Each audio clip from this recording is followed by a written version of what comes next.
পৃষ্ঠা নাম্বার 6। প্রশ্নে বলা আছে ঘুড়ির মধ্যে যোগ বিয়োগ করি ও নির্দেশ মতো রং করি। এখানে দেখতে পাচ্ছ কতগুলো ঘুড়ি আঁকা আছে, তার মধ্যে কিছু যোগ অঙ্ক আছে, কিছু বিয়োগ অঙ্ক আছে। এগুলো তোমাদের পড়তে হবে। প্রথমেই দেখো যোগ অঙ্ক দিয়েছে। 1-এর পর থেকে 5 ঘর গুনলে কত হয়? 6। 1-এর পর থেকে 1 ঘর গুনলে 2, উত্তর হলো 26। তারপরের অঙ্কটা দিয়েছে বিয়োগ। 2-এর পর থেকে 8 গুনো, কত করে হচ্ছে?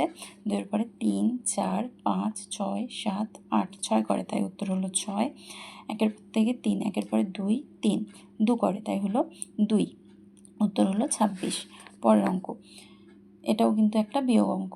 2-এর পর থেকে 3 কত করে হয়? 2-এর পরে 3 1 করে, তাই 1 বসলো। 3-এর পর থেকে 4 কত করে হয়? 3-এর পরে 4 1 করে, তাই এখানে আবারও 1 বসে গেল। তাহলে উত্তর হলো কত? 1 1 11। তারপরেরটাও কিন্তু বিয়োগ অঙ্ক। 6-এর পর থেকে 8, 6-এর পরে 7 8 2 করে, 2 বসলো। 2-এর পর থেকে 4, 2-এর পরে 3 4 2 করে, আবারও 2 বসলো। তাহলে উত্তর হলো 2 2 22। পরেরটা কিন্তু যোগ অঙ্ক। 6-এর পর থেকে 2 ঘর গুনো, 6-এর পরে 7 8, কত হলো? 8।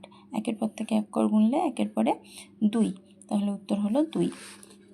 এরপরেরটাও কিন্তু যোগ অঙ্ক আছে। 1-এর পর থেকে 8 ঘর গুনতে হবে। 1-এর পরে 2 3 4 5 6 7 8 9, তাহলে উত্তর হলো 9।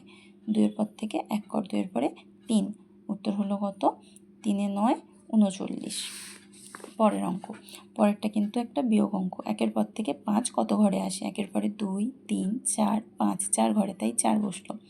2-এর পর থেকে 5 কত করে আসে? 2-এর পরে 3 4 5, 3 করে, তাই এখানে 3 বসলো। এরপরেরটা 2-এর পর থেকে 4 কর অবধি গুনতে হবে। কেন? কারণ এটা যোগ অঙ্ক। 2-এর পর থেকে 4 কর গুনো, 2-এর পরে 3 4 5 6 6 করে, তাই এখানে 6 হবে, তাই এখানে হলো 6। 2-এর পর থেকে 1, 2-এর পরে 3 1 করে গেলে উত্তর হবে 3। তাহলে এখানের উত্তরটা হলো 3 6 36। পরেরটা আছে বিয়োগ অঙ্ক। 6 6 মিলে গেল 0। 6-এর পর থেকে 8 কত করে হয়? 6-এর পরে 7 8 2 করে, তাই উত্তর হলো 20।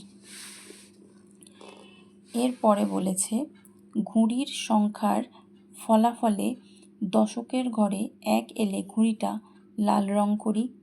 ফলাফলে দশকের ঘরে, আচ্ছা প্রথমে প্রথম লাইনটা যেটা বলেছে সেটা করি। ফলাফলে ঘুড়ির সংখ্যার ফলাফলে দশকের ঘরে 1 এলে ঘুড়িটা লাল রং করি।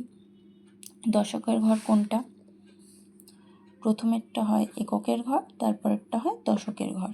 ঠিক আছে, এখানে বলেছে ফলাফলে, তার মানে কি আমরা এই ঘরটাকে দেখব, প্রত্যেকটার ফলাফল দেখব।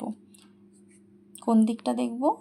দশকের দিক। এই যে এদিকটা প্রথমে সব জায়গায় একক দশক করে লিখে নিলাম। একবার উপরে লিখলেই আমরা কিন্তু বুঝতে পারবো। লিখে নিলাম। এবার দশকের ঘরে দেখব 1 কোথায় কোথায় এসেছে, যেখানে যেখানে 1 এসেছে সেখানে সেখানে লাল রং করতে হবে। এই যে একটা দশকের ঘরে 1, আর কোথায় আছে দশকের ঘরে 1? আর কোথাও আসেনি, একটাই এসেছে। তারপরে বলেছে ফলাফলে দশকের ঘরে 2 এলে ঘুড়িটা সবুজ রং করি। তাহলে ফলাফলের ঘরে এবার দেখতে হবে 2। তখন 1 দেখছিলাম, এবার দেখব 2। এই যে একটা 2, দুটো 2, তিনটে 2, চারটে 2, পাঁচটা 2। তাহলে ফলাফলে দশকের ঘরে 2 এলে ঘুড়িটা সবুজ রং করতে বলা হয়েছে, আমরা করে নিয়েছি। এরপর বলেছে ফলাফলে দশকের ঘরে 3 এলে ঘুড়িটা হলুদ রং করি। এখানে আমি হলুদের বদলে নীল রং করছি, তোমরা কিন্তু হলুদ রংটাই করবে আর রং পেন্সিল ব্যবহার করবে। তাহলে 3 কোথায় আছে দেখি দশকের ঘরে? 3 কটা এসেছে? 1টা 2টো, এ হলো 3টে। ঠিক আছে, এরপর দেখো কি বলেছে, কোন রং বেশি দিলাম, এখানে সেই রংটা বসাতে হবে। সব থেকে বেশি কোন রংটা দিয়েছি? দেখো এখানে সবুজ রংটা সব থেকে বেশি দেখা যাচ্ছে। কটা আছে? 1টা 2টো 3টে 4টে 5টা, অনেকগুলো আছে। তাহলে সবুজ রংটা সব থেকে বেশি। এখানে আমাদের সবুজ রংটা দিয়ে কিন্তু এভাবে বক্স করে দিতে হবে। কোন রংটা সব থেকে কম দিলাম? দেখো লাল রঙটা সব থেকে কম আছে, তাই এখানে এভাবে লাল রঙ করে দিলাম। এরপর বলেছে যোগ বিয়োগের আগে ঘুড়ির মধ্যে বড় সংখ্যা কোনটা ছিল। যোগ বিয়োগের আগে মানে কিন্তু এই যে ফলাফলগুলো আছে, এই ফলাফলগুলোকে এখন আমরা দেখব না, যে প্রশ্নগুলো দিয়েছিল সেগুলোর মধ্যে সব থেকে বড় সংখ্যা কোনটা ছিল সেটা লিখব। এখানে সব থেকে বড় সংখ্যা ছিল 8 এ 6 86। এরপরে যোগ বিয়োগের আগে ঘুড়ির মধ্যে সব থেকে ছোট সংখ্যা কোনটা ছিল।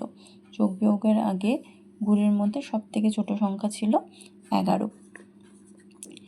ফলাফলে সবচেয়ে বড় সংখ্যা কোনটা। ফলাফলে দেখতে হবে, এবার কিন্তু আর নিচেরগুলো দেখবো না, এবার শুধু ওপরেরগুলো দেখবো না, এবার ফলাফলগুলো দেখবো, মানে নিচের বক্স যেটাতে তুমি যোগ বিয়োগ করে উত্তর বার করেছো সেটা। সব থেকে বড় সংখ্যা কোনটা এসেছে, সব থেকে বড় সংখ্যা এসেছে 39। তাহলে এখানে লিখে দিলাম 3 এ 9 39। ফলাফলে সবচেয়ে ছোট সংখ্যা কোনটা এসেছে, সবচেয়ে ছোট সংখ্যা দেখো এখানে 11, সবচেয়ে ছোট সংখ্যা এসেছে 11।